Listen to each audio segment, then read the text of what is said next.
Hi, I'm Linda Margaret, and I am the podcast reader. I am so very excited. Today is Book 1, Day 1. Yes, I've been waiting for the peak tourist season in Australia to be over so that I can start reading for you.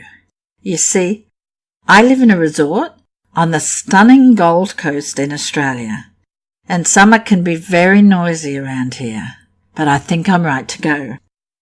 I'm going to be reading whole books in short daily bursts to my subscribers, so please subscribe. I imagine my subscribers to be people who don't have the time or inclination to immerse themselves for hours in a book, but still want to have the cultural experience of great literature. That's where I come in. In about 15 minutes a day, I will quickly tell you where we're up to in the book, read a section for you, and then sum it up in a sentence or two. So let's get going.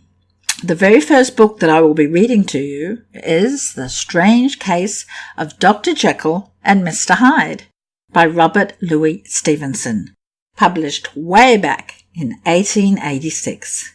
We are going to be following the trail of a London lawyer called Mr. Utterson as he tries to unveil some bizarre happenings.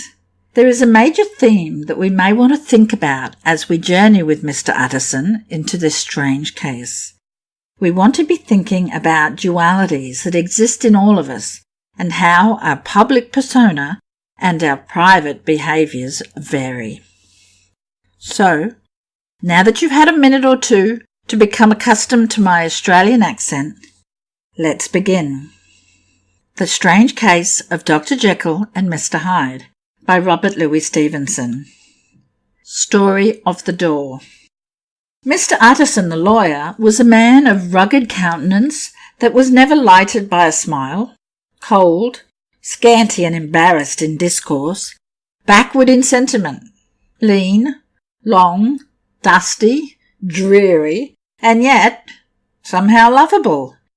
At friendly meetings, and when the wine was to his taste, something eminently human beaconed from his eye, something indeed which never found its way into his talk, but which spoke not only in these silent symbols of the after-dinner face, but more often and loudly in the acts of his life. He was austere with himself, drank gin when he was alone, to mortify a taste for vintages, and, though he enjoyed the theatre, had not crossed the doors of one for 20 years. But he had an approved tolerance for others, sometimes wondering, almost with envy, at the high pressure of spirits involved in their misdeeds, and in any extremity inclined to help rather than to reprove. "I incline to Cain's heresy," he used to say quaintly. "I let my brother go to the devil in his own way."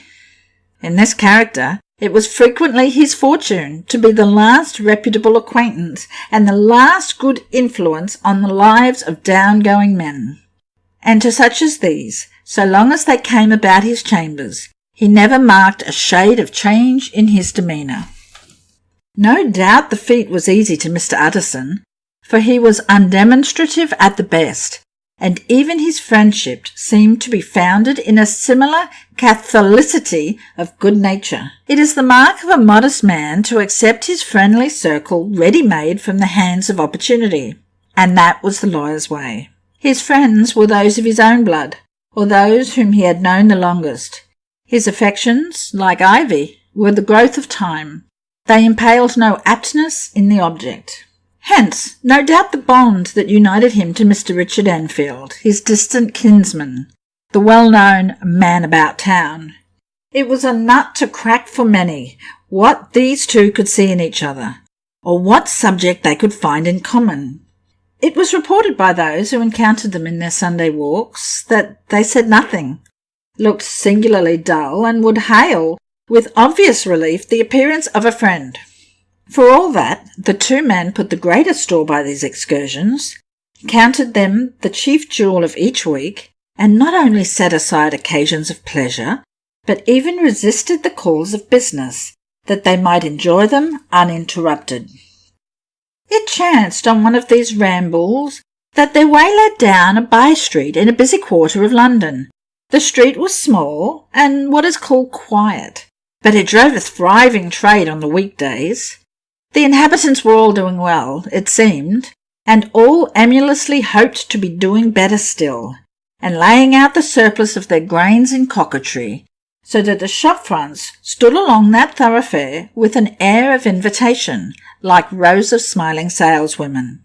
Even on Sunday, when it veiled its more florid charms and lay comparatively empty of passage, the street shone out in contrast to its dingy neighbourhood, like a fire in a forest, and with its freshly painted shutters, well-polished brasses, and general cleanliness and gaiety of note, instantly caught and pleased the eye of the passenger. 2 doors from one corner. On the left hand, going east, the line was broken by the entry of a court, and just at that point a certain sinister block of building thrust forward its gable on the street. It was 2 stories high, showed no window, nothing but a door on the lower story, and a blind furrowed of discoloured wall on the upper, and bore in every feature the marks of prolonged and sordid negligence. The door, which was equipped with neither bell nor knocker, was blistered and disdained. Tramps slouched into the recess and struck matches on the panels. Children kept shop upon the steps. The schoolboy had tried his knife on the mouldings, and for close on a generation no one had appeared to drive away these random visitors or to repair their ravages. Mr. Enfield and the lawyer were on the other side of the by-street, but when they came abreast of the entry, the former lifted up his cane and pointed. "Did you ever remark that door?" he asked, and when his companion had replied in the affirmative, "It is connected in my mind," said he, "with a very odd story." "Indeed," said Mr. Utterson, with a slight change of voice. "And what was that?" "Well, it was this way," returned Mr. Enfield. "I was coming home from some place at the end of the world, about 3 o'clock of a black winter morning, and my way lay through a part of town where there was literally nothing to be seen but lamps, street after street, and all the folks asleep, street after street, all lighted up as if for a procession, and all as empty as a church, till at last I got into that state of mind when a man listens and begins to long for the sight of a policeman. All at once I saw 2 figures, one a little man who was stumping along eastward at a good walk, and the other a girl of maybe 8 or 10 who was running as hard as she was able down a cross street.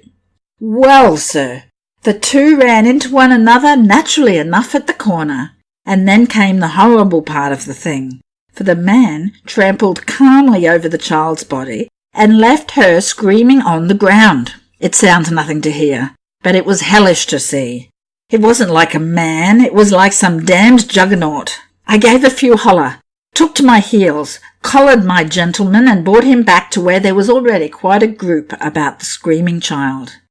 He was perfectly cool and made no resistance, but gave me one look, so ugly that it brought out the sweat on me like running. The people who had turned out were the girl's own family, and pretty soon the doctor, for whom she had been sent, put in his appearance. Well, the child was not much the worse, more frightened, according to the sawbones, and there you might have supposed it would be an end to it. Well, the child was not much the worse, more frightened, according to the sawbones, and there you might have supposed would be an end to it.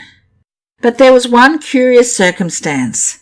I had taken a loathing to my gentleman at first sight. So had the child's family, which was only natural.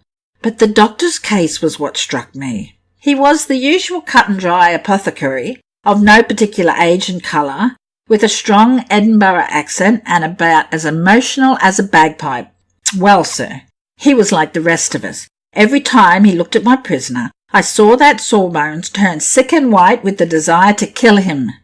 I knew what was in his mind, just as he knew what was in mine, and killing being out of the question, we did the next best. We told the man we could and would make such a scandal out of this as should make his name stink from one end of London to the other. If he had any friends or any credit, we undertook that he should lose them. And all the time, as we were pitching it in red hot, we were keeping the women off him as best we could, for they were as wild as harpies. I never saw a circle of such hateful faces. And there was the man in the middle, with a kind of black, sneering coolness. Frightened too, I could see that. But carrying it off, sir, really like Satan. If you choose to make capital out of this accident, said he, I am naturally helpless. No gentleman but wishes to avoid a scene, says he. Name your figure. Well, we screwed him up to £100 for the child's family. He would have clearly liked to stick out, but there was something about the lot of us that meant mischief. The next thing was to get the money. And where do you think he carried us but to that place with the door? Whipped out a key, went in, and presently came back with the matter of £10 in gold and a cheque for the balance on Coots, drawn payable to bearer and signed with the name that I can't mention, though it's one of the points of my story. But it was a name at least very well known and often printed. The figure was stiff, but the signature was good for more than that if it was only genuine. I took the liberty of pointing out to my gentleman that the whole business looked apocryphal, and that a man does not, in real life, walk into a cellar door at 4 a.m. and come out with another man's cheque for close upon £100. But he was quite easy and sneering. Set your mind at rest, said he. I will stay with you till the bank's open and cash the cheque myself. So we all set off, the doctor and the child's father, and our friend and myself, and passed the rest of the night in my chambers, and next day, when we had breakfasted, went in a body to the bank. I gave him the cheque myself, and said I had every reason to believe it was a forgery. Not a bit of it. The cheque was genuine. Tut, tut, said Mr. Utterson. I see you feel as I do, said Mr. Enfield. Yes, it's a bad story, for my man was a fellow that nobody could have to do with, a really damnable man, and the person that drew the cheque is the very pink of the proprieties, celebrated too, and, what makes it worse, one of your fellows who do what they call good. Blackmail, I suppose, an honest man paying through his nose for some of the capers of his youth. Blackmail House is what I call the place with the door, in consequence. Though even that, you know, is far from explaining all, he added, and with the words fell into a vein of musing. From this he was recalled by Mr. Utterson, asking rather suddenly, And you don't know if the drawer of the cheque lives there? A likely place, isn't it? Returned Mr. Enfield. But I happen to have noticed his address. He lives at some square or other. And you have never asked about the place with the door? Said Mr. Utterson. No, sir. I had a delicacy, was the reply. I feel very strongly about putting questions. It partakes too much of the style of the Day of Judgment. You start a question, and it's like starting a stone. You sit quietly on the top of a hill, and away the stone goes, starting others, and presently some bland old bird, the last you would have thought of, is knocked on the head in his own back garden, and the family have to change their name. No, sir, I make it a rule of mine. The more it looks like Queer Street, the less I ask. A very good rule, too, said the lawyer. But I have studied the place for myself, continued Mr. Enfield. It seems scarcely a house. There is no other door, and nobody goes in or out of that one. But once in a great while, the gentleman of my adventure. There are 3 windows looking on the court on the first floor, none below. The windows are always shut, but they're clean. And then there is a chimney which is generally smoking. So somebody must live there. And yet it's not so sure, for the buildings are so packed together about the court that it's hard to say where one ends and another begins. The pair walked on again for a while in silence, and then, Enfield, said Mr. Utterson, that's a good rule of yours. Yes, I think it is, returned Enfield. But for all that, continued the lawyer, there's one point I want to ask. I want to ask the name of that man who walked over the child. Well, said Mr. Enfield, I can't see what harm it would do. It was a man of the name of Hyde. Said Mr. Utterson. What sort of man is he to see? He is not easy to describe. There is something wrong with his appearance, something displeasing, something downright detestable. I never saw a man I so disliked, and yet I scarce know why. He must be deformed some way. He gives a strong feeling of deformity, although I couldn't specify the point. He's an extraordinary-looking man, and yet I really can name nothing out of the way. No, sir, I can make no hand of it. I can't describe him. And it's not want of memory, for I declare I can see him this moment. Mr. Utterson again walked some way in silence, and obviously under a weight of consideration. "You are sure he used a key?" he inquired at last. "My dear sir," began Enfield, surprised out of himself. "Yes, I know," said Utterson. "I know it must seem strange. The fact is, if I do not ask you the name of the other party, it is because I know it already. You see, Richard, your tale has gone home. If you have been inexact in any point, you had better correct it." "I think you might have warned me," returned the other with a touch of sullenness, "but I have been pedantically exact, as you call it. The fellow had a key, and what's more, he has it still. I saw him use it not a week ago." Mr. Utterson sighed deeply, but never said a word, and the young man presently resumed. "Here is another lesson, to say nothing," said he. "I am ashamed of my long tongue. Let us make a bargain, never to refer to this again." "With all my heart," said the lawyer.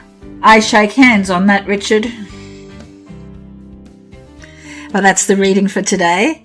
Today we were introduced to Mr. Utterson, a lawyer, and his friend Mr. Enfield, as they take their regular Sunday walk around London. Mr. Enfield recounts a horrible story where a young girl is bowled over by a hideous man. He was pressed for £100 and was able to pay £10 in gold and £90 on a cheque signed by a reputable man about town. The story of the door features as a focus point for us, to want to know what evils lay beyond its threshold. That will be tomorrow. This has been the Podcast Reader, and I am Linda Margaret.